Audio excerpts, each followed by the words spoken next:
Heung വുക്കിനെ കൂടാതെ അവൾ മരിക്കാൻ ആഗ്രഹിച്ച രണ്ടാമത്തെ ആളാരായിരിക്കും? എന്താണ് സംഭവിച്ചതെന്നറിയാൻ നമുക്ക് നാരിയുടെ അന്നത്തെ നൈറ്റ് പാർട്ടിയിലേക്ക് പോയാലേ പറ്റൂ. അന്ന് രാത്രി അവൾ തൻ്റെ സീനിയർ കൂട്ടുകാരായ ഡോങ് ജെ, ചേയോൺ എന്നിവർക്കൊപ്പം പാർട്ടി നടത്തുകയായിരുന്നു. ആ സമയത്ത് അവൾ അവരെ തൻ്റെ ക്രഷായ ഗ്യോൺവുവിൻ്റെ ചിത്രങ്ങൾ കാണിക്കുകയും കൂടാതെ തൊല്ലയായ ഹ്യൂങ് വുക്കിനെ കുറിച്ചും സംസാരം വന്നു. എന്നിട്ട് ഒരാപ്പിന് ആഗ്രഹങ്ങൾ നിറവേറ്റാൻ കഴിയുമെന്ന് ഹ്യൂങ് വുക്ക് വിശ്വസിക്കുന്നതിനെ കളിയാക്കുകയും ചെയ്തു. ഇത് കേട്ട ഡോങ് ജെ ആ ആപ്പ് ശരിക്കും ഉള്ളതാണെന്ന് വരുത്തി തീർക്കാൻ നാരിയെ പറ്റിച്ച് കളിയാക്കാൻ തുടങ്ങി. ഇതിനായി അവൻ ഹെയ്റങ്ങിൻ്റെയും കോൺസിവോണിൻ്റെയും പേരുകൾ വലിച്ചഴിച്ചു. കാരണം അവർക്കിതേക്കുറിച്ച് നേരത്തെ കേട്ടുകേൾവിയുണ്ടായിരുന്നു. എന്നാൽ ഇത് കേട്ട് ചേയോണിന് അസ്വസ്ഥത തോന്നുകയും അവനോട് അത് നിർത്താൻ ആവശ്യപ്പെടുകയും ചെയ്തു. ഒടുവിൽ താൻ വെറുതെ തമാശ പറഞ്ഞാണെന്ന് അവൻ സമ്മതിച്ചു. നാരി എന്ത് ചെയ്തു? അവൾ ഇതെല്ലാം കേട്ട് ദേഷ്യം വന്നതും ഒന്ന് ഷൈൻ ചെയ്യാൻ വേണ്ടി ഈ ഇരിക്കുന്ന ഡോങ് ജെയും പിന്നെ ഹ്യൂങ് വുക്കും മരിച്ചു പോകട്ടെ എന്ന് നാരി ശപിച്ചുകൊണ്ട് ആഗ്രഹം പ്രകടിപ്പിച്ചു. ചേയോൺ അവളെ തടയാൻ ശ്രമിച്ചെങ്കിലും അപ്പോഴേക്കും വൈകിപ്പോയിരുന്നു. പിറ്റേന്ന് രാവിലെ തലേന്നത്തെ മദ്യപാനത്തിൻ്റെ ഹാങ് ഓവർ കാരണം നാരി വൈകിയാണ് ഉണർന്നത്. അതുകൊണ്ട് തന്നെ അവൾ ക്ലാസ്സിലെത്താൻ വൈകി. എന്നാൽ അവൾ അവിടേക്ക് എത്തിയപ്പോൾ കണ്ടത് ഭയപ്പെടുത്തുന്നൊരു കാഴ്ചയായിരുന്നു. ഹ്യൂങ് വുക്ക് സ്വന്തം തൊണ്ട മുറിക്കുന്ന കാഴ്ച. അവൾ പരിഭ്രാന്തിയായി നിൽക്കുമ്പോൾ തന്നെ അവളുടെ ആഗ്രഹം സഫലമായി എന്നൊരു സന്ദേശം ഫോണിൽ വന്നു. ഒപ്പം അവളുടെ മരണത്തിനായുള്ള കൗണ്ടായി ടൈമറും ആരംഭിച്ചു. ഭയം മൂലം അവൾ നേരെ ടോയ്ലറ്റിലേക്ക് പോയി ഛർദ്ദിക്കാൻ തുടങ്ങി. ഒപ്പം മരിക്കണമെന്ന് ചുമ്മാ അപ്പോഴത്തെ കെട്ടിൽ വിഷ് ചെയ്തിരുന്ന മറ്റൊരുവനെ ഡോങ് ജെ ഫോണിൽ വിളിക്കാൻ ശ്രമിച്ചെങ്കിലും അവൻ ഫോൺ എടുത്തില്ല. സോഷ്യൽ മീഡിയ തുറന്നപ്പോൾ അവൻ്റെ പോസ്റ്റിലായി ആൾക്കാർ RIP ഇട്ടിരിക്കുന്ന കണ്ടാൽ ഞെട്ടിപ്പോയി. അവനും മരിച്ചിരിക്കുന്നു. തുടർന്ന് ചേയോണിനെ വിളിച്ചെങ്കിലും അറ്റൻഡ് ചെയ്തില്ല. ഇതിനിടയിൽ ഹ്യൂങ് വുക്കിന് സംഭവിച്ച ദുരന്തത്തിന് കാരണം നാരിയാണെന്ന് ബാത്റൂമിന് പുറത്തായി നിന്ന് ഓരോരുത്തർ കുറ്റപ്പെടുന്നതായി അവൾക്ക് തോന്നി. അത് പക്ഷേ ഒരു ട്രിക്കായിരുന്നു, ഈ ശപിക്കപ്പെട്ട ആപ്പിൻ്റെ ഒരു കളി. പിന്നീട് അതേ പരിഭ്രാന്തിയിൽ നിൽക്കുമ്പോഴാണ് സേയ ഗ്യോൺവുവിനടുത്തേക്ക് ഓടിപ്പോയി ടൈമറെ പറ്റി സംസാരിക്കുന്നതിലൂടെ അവനും വിഷ് നടത്തിയതായി അറിയുന്നത്.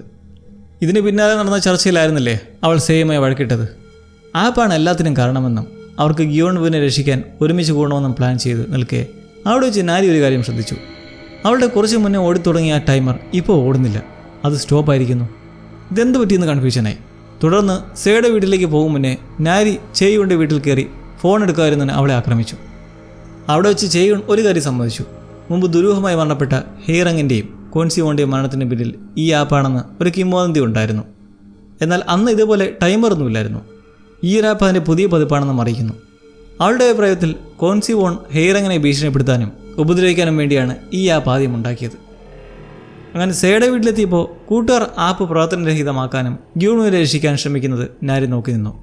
ആ സമയത്ത് ഒരു ദുഷ്ടശക്തി ഗ്യോൺവുവിനെ ആക്രമിക്കാൻ വന്നത് സത്യത്തിൽ അവളും കണ്ടിരുന്നു. അങ്ങനെയാണ് റെക്കോർഡ് ചെയ്യാൻ തുടങ്ങിയതും. ഒടുവിൽ ഭയം കാരണം അവൾ ബോധം കെട്ടി വീഴുകയും പിന്നീട് ആശുപത്രിയിൽ വെച്ച് ഉണരുകയും ചെയ്തു. തുടർന്നാണ് സേയെ കണ്ട് മാറ്റി നിർത്തി സംസാരിക്കുന്നതും ആളുടെ വീട്ടിൽ നിന്ന് സാധനങ്ങൾ എടുക്കാൻ എന്ന് പറഞ്ഞ് പാസ്വേഡ് സൂത്രത്തിൽ കൈക്കലാക്കുന്നത്. അങ്ങനെ വീട്ടിലെത്തിയപ്പോഴാണ് നാരി ഒരു കാര്യം തിരിച്ചറിഞ്ഞത്, ഗ്യോൺവുവിൻ്റെ ഫോണിലെ ടൈമറും നിന്നിരിക്കുന്നു. അന്നങ്ങനെ പെട്ടെന്ന് നിൻ്റെ കാരണം എന്തായിരുന്നോ? അവിടെ സേയ ഒരു വിഷ് ചെയ്തിട്ടാണ്. വ്യക്തമായി പറഞ്ഞാൽ ഒരാളുടെ ആഗ്രഹം സഫലമായ ഉടൻ ടൈമർ സ്റ്റാർട്ട് ചെയ്യും, 24 hours. എന്നാൽ ഈ 24 മണിക്കൂറിനുള്ളിൽ വേറെ ആരെങ്കിലും ആ ഉപയോഗിച്ച് ഒരു വിഷ് നടത്തി അത് നിറവേറിയാൽ തൊട്ടു മുന്നേ ഉള്ള ആളുടെ ടൈമർ സ്റ്റോപ്പ് ആവും. അതായത് ഒരു സമയം ഒരാൾക്ക് മാത്രമേ ടൈമർ ഓടിക്കൊണ്ടിരിക്കുകയുള്ളൂ. നാരി ചെയ്ത വിഷ് സഫലമായതും അവളുടെ ടൈമർ സ്റ്റാർട്ട് ചെയ്തു. എന്നാൽ ഇതിനിടെ ഗ്യോൺവു സേയുടെ ട്രെയിനിങ് ക്യാൻസലാവാൻ ആപ്പിൽ വിഷ് നടത്തിയിരുന്നു. അത് പിറ്റേന്ന് ഏതാണ്ട് ഈ സമയത്ത് സഫലമായതോടെ അവന് ടൈമർ സ്റ്റാർട്ടായി. ഇതേ സമയം തന്നെ നാരിയുടേത് സ്റ്റോപ്പ് ആവുകയും ചെയ്തു. അപ്പോൾ പിന്നെ രാത്രിയിൽ നാരി ഗ്യോൺവുവിൻ്റെ ടൈമർ നിന്നുവെൻ്റെ കാരണം ഇപ്പോൾ ഊഹിക്കാമല്ലോ. സേയ ഗിരിഗോ അപ്പോഴേ വിഷ് നടത്തി ആ സഫലമായി ആളുടെ ഫോണിൽ സ്റ്റാർട്ടായത് കൊണ്ടാണ് ഗ്യോൺവുവിൻ്റെ ടൈമർ നിന്നത്. ഇതിൽ നിന്നും ഈ ആപ്പ് ഒരു ചെയിൻ ലെറ്റർ രീതിയിലാണ് പ്രവർത്തിക്കുന്നതെന്ന് നാരിക്ക് മനസ്സിലായി. ഈ വിവരം മറ്റുള്ളവരോട് പറയുന്നതിനെക്കുറിച്ച് അവൾ ചിന്തിച്ചു. സേയയ്ക്ക് തൻ്റെ വിഷ് ഉൾപ്പെടെയുള്ള കൺഫെഷൻ മെസ്സേജ് അയച്ചിരിക്കെ കയറുള്ള ഗ്യോൺവുവിൻ്റെ ഫോണിൽ ഇന്നേരം സേയയുടെ ഒരു മെസ്സേജ് വന്നു. ടൈമർ സ്റ്റോപ്പ് ചെയ്യുന്ന വഴി കണ്ടെത്തിയെന്നും നാരിയോട് പറയണ്ട, കാരണം 3 പേർക്ക് ഒരുമിച്ച് രക്ഷപ്പെടാൻ കഴിയില്ല, നമുക്ക് 2 പേർക്കും രക്ഷപ്പെടാമെന്നായിരുന്നു ആ മെസ്സേജ്. തീർച്ചയായും ഇതും ആപ്പിൻ്റെ കളിയായിരുന്നു, നാരിയെ പ്രവർത്തിപ്പിക്കാനായിട്ട്. ആ ദേഷ്യത്തിലാണ് പിന്നീട് ഹോസ്പിറ്റലിലെത്തിയപ്പോൾ സേയ മിസ്സിംഗ് ആണെന്ന് അവളുടെ ആൻറ്റി പറഞ്ഞ വഴി അറിഞ്ഞതും പിന്നാലെ ഗ്യോൺവുവിനോട് വന്നിട്ട് നടന്ന വീഡിയോ റെക്കോർഡിംഗ് കാണിച്ചതും സേയ കാണാൻ താല്പര്യമില്ലെന്ന് പറഞ്ഞ് പോയതായും കള്ളം പറഞ്ഞത്. തിരികെ വീണ്ടും സേയുടെ വീട്ടിലേക്ക് പോയി. നിർഭാഗ്യവശാൽ ഈ സമയത്ത് ആ ദുഷ്ടശക്തി അവളെ താൽക്കാലികമായി ബാധിച്ചു.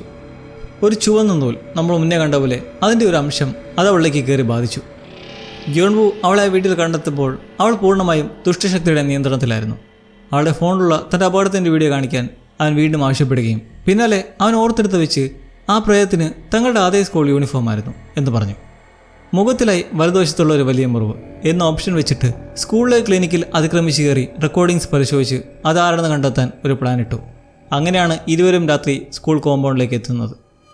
ഇതിനിടെ വീണ്ടും നാരിയുടെ കയ്യിൽ രഹസ്യമായി വെച്ചിട്ടുള്ള ഗിയോൺവുവിൻ്റെ ഫോണിൽ സെയ എന്ന വ്യാജനെ അവളെ വിലകൽപ്പിക്കാത്ത മെസ്സേജുകൾ വന്നുകൊണ്ടേയിരിക്കുന്നുണ്ടായിരുന്നു.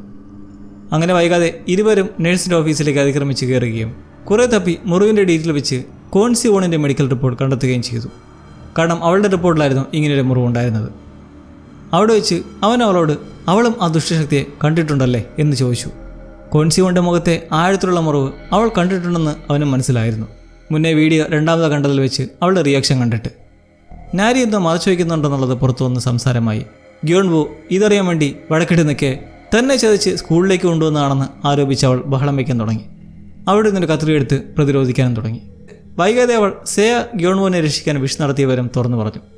എന്നിട്ടിപ്പോൾ തന്നെ കൊലയ്ക്ക് കൊടുത്തിട്ട് രക്ഷപ്പെടാനുള്ള പ്ലാൻ ആണെന്ന് പറഞ്ഞ് കൈവശം വരുന്ന അവൻ്റെ ഫോൺ എടുത്ത് കാട്ടുമ്പോഴാണ് അവളെ ഞെട്ടിക്കുന്ന സത്യം അറിയുന്നത്. ഗിയോൺവു ഫോൺ കാണാഞ്ഞ് വൈകാതെ തന്നെ കംപ്ലയിൻറ്റ് നൽകി അത് ബ്ലോക്ക് ചെയ്തിരുന്നു. നാരിക്ക് വന്ന മെസ്സേജ് മൊത്തവും അപ്പോൾ ദുഷ്ടശക്തിയുടെ ചതിക്കുഴിയാണെന്ന് പറഞ്ഞു നിൽക്കെ പെട്ടെന്ന് നാരി വീണ്ടും ഈവിൾ സ്പിരിറ്റിൻ്റെ പിടിയിലാവുകയും ചെയ്തു. താൻ നടത്തിയ മാരകമായ ആഗ്രഹത്തെക്കുറിച്ച് യാതൊരു പശ്ചാത്താപമോ ഇല്ലാതെ അവൾ അവനോട് വിളിച്ചു പറഞ്ഞു. ആ ബഹളത്തിനിടയിൽ ദുഷ്ടശക്തി അവളുടെ ശരീരത്തിൽ നിന്നും ഒരു നിമിഷം മാറിയപ്പോൾ അവൾ അറിയാതെ തന്നെ അവനെ കുത്തിപ്പരിക്കേൽപ്പിച്ചു. തൊട്ടടുത്ത ക്ഷണം തന്നെ ദുഷ്ടശക്തി അവളെ വീണ്ടും ബാധിക്കുകയും അവളെ അവിടെ നിന്ന് ഓടിപ്പോവുകയും ചെയ്തു. ഇതേസമയം ബാംഗ്ലൂരിൻ്റെ കയ്യിലുള്ള കോമ്പസ് ആ ദുഷ്ടശക്തിയെ സ്കൂളിൽ ട്രേസ് ചെയ്ത് ദിക്ക് കാട്ടാൻ തുടങ്ങി. പക്ഷെ അവനറിയുന്നില്ല ഇവരുള്ള കാര്യം. ഹാജുണിനെയും സെയെ രക്ഷിക്കണമെന്ന തീരുമാനത്തോടെ അവൻ വേഗത്തിൽ അങ്ങോട്ടേക്ക് കുതിച്ചു. ഇന്നേരം പുറത്തേക്കൂടി നാരിയുടെ അടുത്തേക്ക് പോകാനായി ഗ്ലാസ് ഡോർ തകർക്കാൻ ശ്രമിക്കുന്ന ഗിയോൺവുവിൻ്റെ മുന്നിലേക്ക് പെട്ടെന്ന് ആ ഒരു ഈവിൾ സ്പിരിറ്റ് പ്രത്യക്ഷപ്പെട്ടു. കോൺസി വോണിൻ്റെ പ്രേതം. അതവനെ പിന്തുടർന്ന് സ്വയം കഴുത്തിന് പരിക്കേൽപ്പിച്ച് കൊല്ലപ്പെടുത്താൻ ശ്രമിക്കുന്ന സമയം ഭാഗ്യത്തിന് കൃത്യസമയത്ത് തന്നെ ബാംഗ്ലൂർ അവിടെ എത്തി അവനെ രക്ഷിച്ചു. മറ്റൊരു വശത്ത് അതേസമയത്ത് തന്നെ ഹാജൂണും സെയും ചേർന്ന് ഗിരിഗോ ഫയലുകൾ ഡൗൺലോഡ് ചെയ്ത് തീർത്തിരുന്നു. തൊട്ടടുത്ത നിമിഷം കറണ്ട് പോകുന്നതും ഇന്നേരം അവിടെ ബാംഗ്ലൂരിന് നേരെ ആക്രമണം ഉണ്ടാവുകയാണ്. അവിടെ ഉണ്ടായിരുന്ന പൊട്ടി ഗ്ലാസ് കഷ്ണങ്ങൾ ഉപയോഗിച്ച് ദുഷ്ടശക്തി ബാംഗ്ലൂരിനെ ആക്രമിക്കുകയും അവൻ്റെ ഒരു കണ്ണിന് ഗുരുതരമായി പരിക്കേൽപ്പിക്കുകയും ചെയ്തു. ആ ചില്ലെടുത്ത് കണ്ണ് മൊത്തം ചോരയിൽ നിൽക്കെ അവനെ ചോരക്കണ്ണിലൂടെ ഒരു ഭീകര കാഴ്ച കാണുന്നു. ബാംഗ്ലൂരിന് മുന്നിൽ മറ്റൊരു ആത്മാവ് പ്രത്യക്ഷപ്പെടുകയാണ്. അതവനോട് ചോദിക്കുന്നു, നിങ്ങൾ സാജു, അതായത് ജാതകവും ജന്മവിവരം എഴുതി വെച്ച് ഒരാഗ്രഹം പ്രകടിപ്പിച്ചാൽ അത് സഫലമാകുമെന്ന് നിങ്ങൾ എപ്പോഴെങ്കിലും കേട്ടിട്ടുണ്ടോ? അങ്ങനെ ഈ ഒരു വൻ മൊമെൻറ്റിൽ നമ്മൾ ഈ അധ്യായം ഇവിടെ നിർത്തുമ്പോൾ ഇവർക്ക് രണ്ടുപേർക്കും എങ്ങനെ ഇപ്പോൾ ആപ്പിൾ ടൈമറൊന്നും റൺ ചെയ്യാതിരിക്കെ പ്രേതത്തെ കാണാൻ കഴിഞ്ഞു എന്നത് വലിയൊരു അത്ഭുതമാണ്. നമ്മൾ ഇനി എല്ലാ പ്രശ്നത്തിൻ്റെയും തുടക്കം അറിയാൻ പോവുകയാണ്.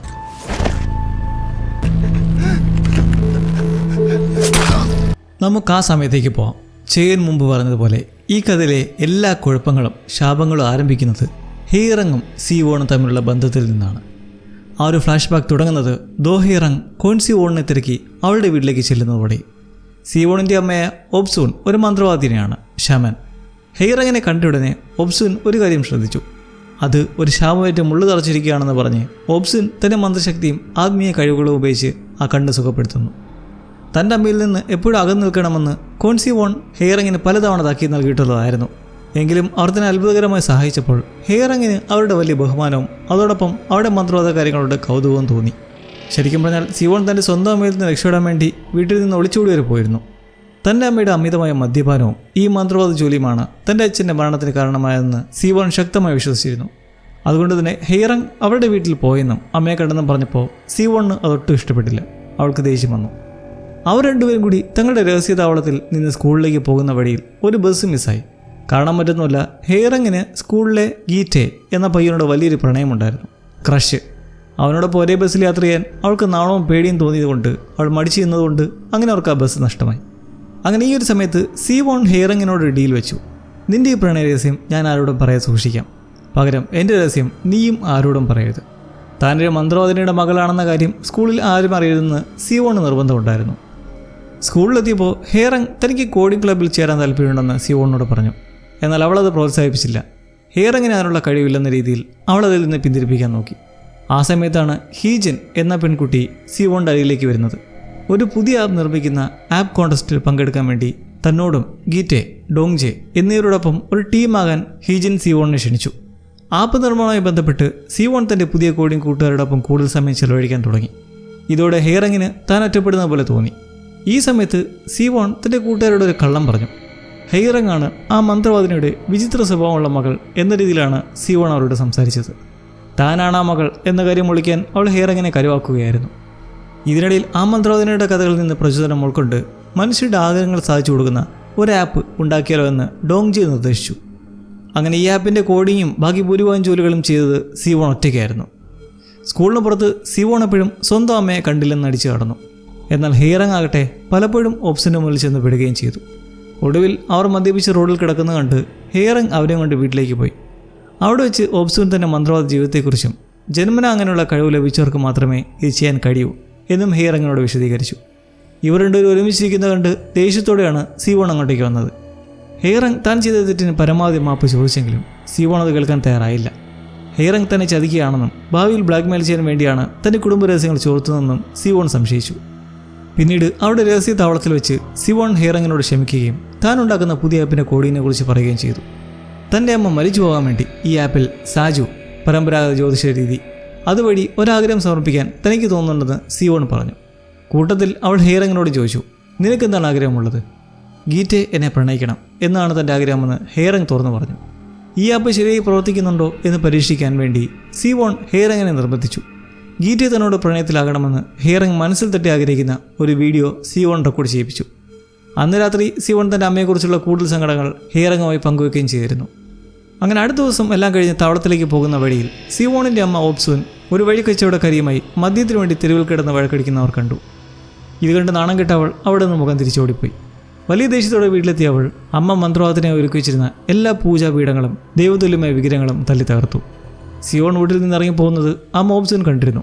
എന്നാൽ അകത്ത് കയറിയപ്പോഴാണ് മകൾ ചെയ്ത വൻ വിനാശം അവർ കാണുന്നത്. എന്നാൽ അവൾ ചെയ്തത് വലിയൊരു തെറ്റായിരുന്നു. പൂജാപീഠം അശുദ്ധമാക്കിയതിലൂടെ അവൾ അവിടെ ആവാഹിച്ചിരുന്ന ദുഷ്ടശക്തികളെയും ആത്മാക്കളെയും കോപപ്പെടുത്തി കഴിഞ്ഞിരുന്നു.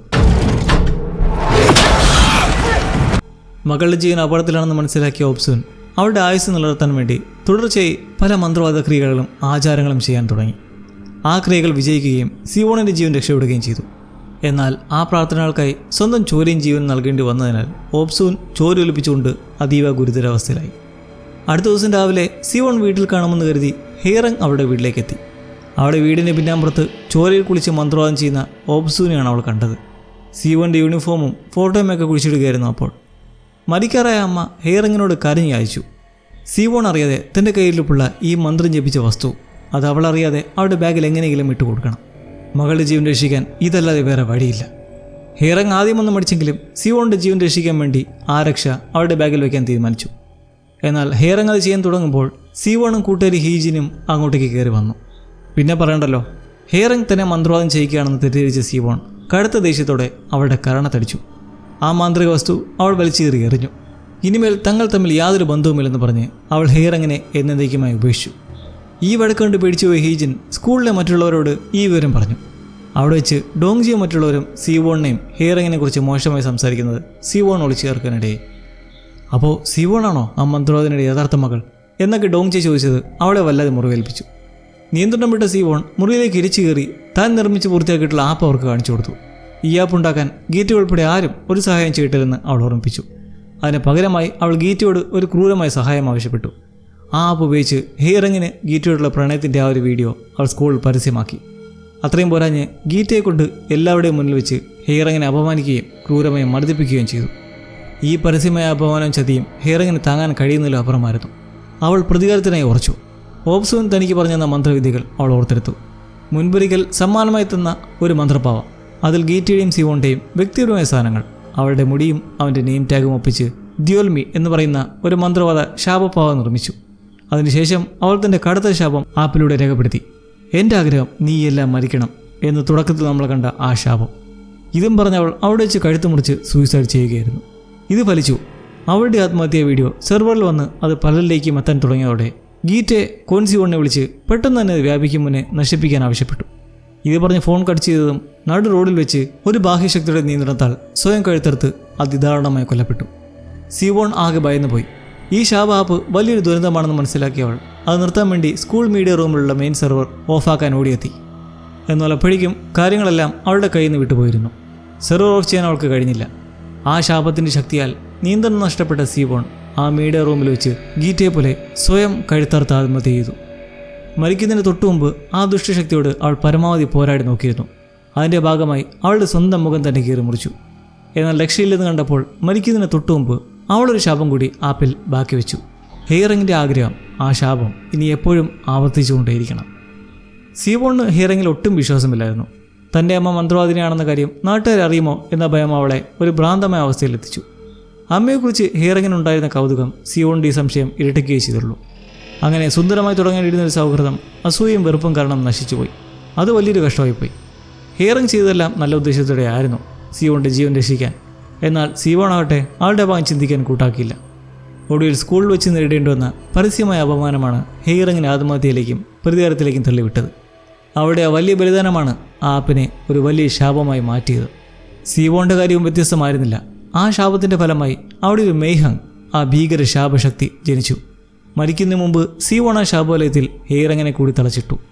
അങ്ങനെ മറ്റുള്ളവരെയും നിരന്തരം വേട്ടയാടുന്ന രീതിയിൽ ആ ശാപം അവൾ പൂർത്തിയാക്കി.